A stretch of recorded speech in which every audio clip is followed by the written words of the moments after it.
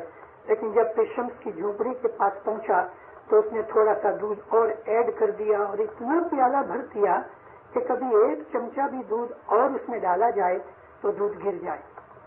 یہ دودھ لے کے پیشمس کے پاس پہنچا بہاء الحق کا لڑکا. نے جا کے کہا شیخ صاحب میرے ابا نے آپ کے لیے تحفہ بھیجا ہے، گفٹ بھیجا ہے. پیشمس نے دیکھا، جھونپڑی سے باہر آئے، باہر کچھ گلاب کے پودے تھے، اس میں سے روز کا ایک گلاب کا ایک پھول توڑ کے اس کے نیچے سے جھانکڑی.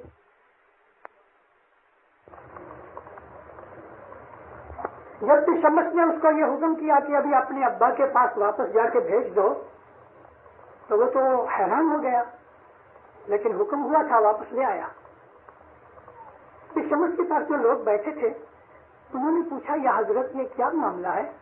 پیشمس فرمایا اس نے دودھ بھیجا، مجھ کو یہ کہا، پیغام دیا کہ ملتان کے اندر آپ کے لیے کوئی جگہ نہیں ہے کیونکہ ہر آدمی کسی نہ کسی مرشد کا مرید ہے، تو بہتر ہے آپ چلے جاؤ. میں نے یہ جواب دیا ہے کہ جس طرح اس میں دودھ کی جگہ نہیں لیکن پھول اس میں ترتا رہے گا، میں اس طرح تمہارے اندر ترتا رہوں گا. یہ پیغام پہنچایا. بعد میں بہاء الحق ذکریہ نے پیر کے ساتھ حسد کیا. حسد اس طرح ظاہر ہوا کہ پیشمس تھوڑے دنوں کے بعد تھوڑا کاغذ لے آئے، پیپر کی ایک چھوٹی سی بوٹ بنائی. نہیں، بچے بعض دفعہ بناتے ہیں، ایسی بوٹ بنا کے ہاتھ میں تسبیح لے کے پیشمس اس بوٹ میں کھڑے ہو گئے. اور یہ جو ندی تھی، اس ندی کے اندر آج بھی ملتان کے اندر سے ندی نکلتی ہے. آپ کبھی ملتان جاؤ تو ذکریہ بہاء الحق کا وہ مکان ضرور دیکھنا کہ جو بالکل دریا کے کنارے پہ ہے. تو پیشمس بوٹ میں کھڑے ہو گئے، کاغذ کی بوٹ میں تسبیح لے کے آنکھیں بند کر کے عبادت کرتے رہے. بوٹ چلتی رہی. ہزاروں لوگ دونوں سائیڈ میں اکٹھے ہوئے، کاغذ کی بوٹ اور اس میں تیر کھڑے ہیں اور بوٹ چل رہی ہے. شور بکور ہو گیا. بہاء الحق ذکریہ اوپر اپنے محل میں سے باری میں سے نیچے مونڈی نکال کے دیکھنے لگا اور جب اس نے دیکھا وہ بھی ویسا آدمی تو کرنے والا تھا. اس کی نظر خراب ہوئی تو پیشمس کی جو بوٹ تھی وہ ہلنے لگی، تھوڑا سا پانی اندر آ گیا. پیر نے آنکھ کھول کے ایسا جو دیکھا فوراً حکم کیا تیرے سینگڑے نکل آنے. تو اسی وقت اس کے ادھر سے 2 سینگ نکل آئے بھینس کی طرح، اور اب وہ ریٹریٹ نہ ہو سکا، یعنی باری کے اندر واپس اپنے روم میں جا نہ سکا کیونکہ سینگ بڑے تھے. اس وقت اس نے 2 ہاتھ جوڑے. یہ واقعہ بھی آپ کو پیشمس کے گنانوں میں ملے گا. من سمجھانے کے اندر بہت سے پیجز اس میں بھرے ہوئے ہیں. پیشمس میں ذکریہ بہاء الحق ذکریہ نے معافی مانگی، اپنے بیٹے کو بھیجا، تو جا کے پاؤں پڑا. پیشمس نے اپنی بوٹ سیدھی کر لی اور چلے گئے. اور پھر جب واپس آئے تو جھونپڑی میں اس کے بیٹے نے آ کے پاؤں پڑا، معافی مانگی. اور امام نے فرمایا، پیشمس نے فرمایا اچھا میں دعا کرتا ہوں تیرے سنگڑے غائب ہو جائیں، لیکن یہ ہسٹوریکل واقعہ تیری نسل کے اندر، تیری جنریشن میں رہے گا کہ جو تیری اولاد ہوگی قیامت واپس آئے تو جھونپڑی میں اس کے بیٹے نے آ کے پاؤں پڑا، معافی مانگی. اور امام نے فرمایا، پیشمس نے فرمایا اچھا میں دعا کرتا ہوں تیرے سنگڑے غائب ہو جائیں، لیکن یہ ہسٹوریکل واقعہ تیری نسل کے اندر، تیری جنریشن میں رہے گا کہ جو تیری اولاد ہوگی قیامت تک اس کے یہاں 2 سنگڑوں کے نشان رہیں گے۔ اب جب ملتان جاؤ تو کسی اسماعیلی کو پوچھنا کہ ادھر بہاول حقی ہیں، تو آپ کو بتائیں گے ہزاروں بہاول حقی ہیں۔ وہ لوگ پگڑی پہنتے ہیں، ٹوپی نہیں پہنتے، کیونکہ وہ جونوں نشان پگڑی سے چھپ جاتے ہیں۔ میں نے بہت سے لوگ دیکھے، پیدا ہوتے ہی یہ 2 جگہ ان کی ابھری ہوئی ہوتی، باہر نکلی ہوتی کہ وہ سنگڑوں کے نشان ہیں۔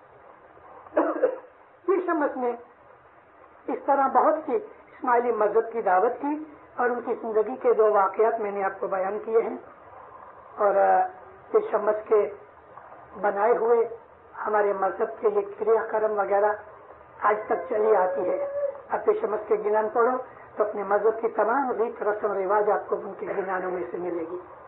گٹ پاٹ، دعا، دسون، جماعت خانے کے اندر اس زمانے میں مکھی ہوتا تھا اور ایک ستھانک ہوتا تھا۔ ستھانک کہتے ہیں کہ جو جماعت خانے کے اندر کیئر ٹیکر کے طور پہ ادھر ہی دن رات سوتا تھا۔ سب سے پہلے ایک ستھانک جو پیر شمس نے بنایا اس کا نام تھا وسطا۔ اس کا نام بھی پیر کے گنانوں کے اندر ہے۔ ایک گنان ہے پیر شمس کا، اس کو کہتے ہیں جنازہ نو گنان، اس کے اندر وسطا کا نام کا ذکر ہے۔ پیر شمس نے جماعت بھائی بنایا اور یہ جماعت بھائی مکھی کی مدد کرتا تھا۔ یہ تمام جو سسٹم ہمارا آج جماعت خانوں میں ہے یہ موسٹلی پیر شمس کا بنایا ہوا ہے، کیونکہ پیر صدگور نور کو اتنا ٹائم نہیں ملا تھا، اور پیر صدگور نور اور امام الدین کے زمانے میں اتنے مرید بھی نہیں تھے، لیکن پیر شمس نے اکیلے نے 5 لاکھ آدمی مرید بنائے، جو کہ اس میں سے بہت سے گٹ بھی گئے۔ اور پیر شمس نے اپنے بیٹے نصیر الدین کو، اپنے پوترے صاحب دین کو، اپنے گریٹ گرانڈ سن پڑ پوترے پیر صدر دین کو، اور اس کے بھی بیٹے پیر حسن کبیر دین کو، ان 5 پیڑھیوں کو ٹریننگ دی پیر شمس نے۔ یہ 5 کے 5 پیر اپنے پیر شمس کے چیلے رہے، ان کی اولاد میں بھی رہے، مگر ٹریننگ بھی ان سے ملی۔ پیر صدر دین 100 برس کے ہوئے تب جا کے وہ پیر بنے، مگر ان کی ٹریننگ پیر شمس کے ہاتھ سے ہوئی تھی۔ آج میں یہی اپنی آج کے لیکچر کو پورا کرتا ہوں، اور اسٹوڈنٹس میں سے کسی کو آج کے لیکچر کی بابت میں مجھے کچھ سوال کرنے ہیں تو میں 10-15 منٹ دیتا ہوں، خوشی کے ساتھ مجھے سوال کرو، انشاءاللہ بن سکے گا میں جواب دوں گا۔ میں پھر سے آپ کا تہ دل سے شکریہ ادا کرتا ہوں۔ مولا آپ کو سکھی آباد رکھے، آپ کے علم میں زیادتی دے، ایمان مضبوط کرے، اپنی محبت دے، آپ کو ظاہر باطن میں نور عطا کرے، دین میں دنیا میں سکھی رہو، خوشی رہو، آباد رہو۔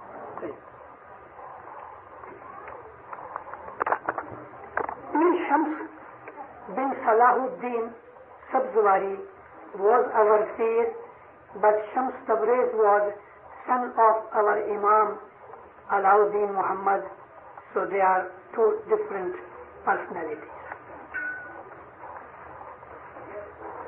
Yes. ہندوستان کے اندر جو اتارا تھا گوشت پکانے کے لیے، اس دین کا نشانی آج تک ہے یا کوئی جو لوگ جو ہے وہ کچھ جانتے ہیں اس کے بارے میں؟ اب ملتان جاؤ تو آپ کو وہ سورج کوٹ بھی ملے گا، اور ادھر کے جو گائیڈ ہیں ملتان کا بچہ اس بات کو جانتا ہے، اور یہ اسٹوری ادھر کی بہت مشہور ہے، اور وہ نشان آج تک ہے، یہ بات سچ ہے۔ اور من سمجھانے کے اندر سورج اتارنے کا ذکر بھی ہے۔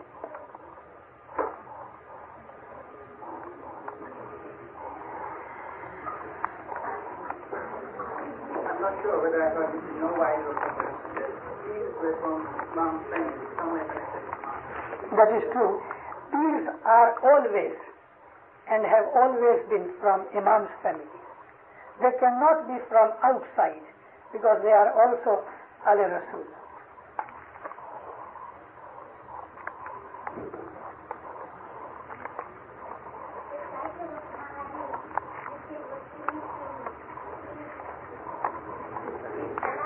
Pir Salamuddin. Pir Sadaruddin received the title of Sahadev, not Mahadev.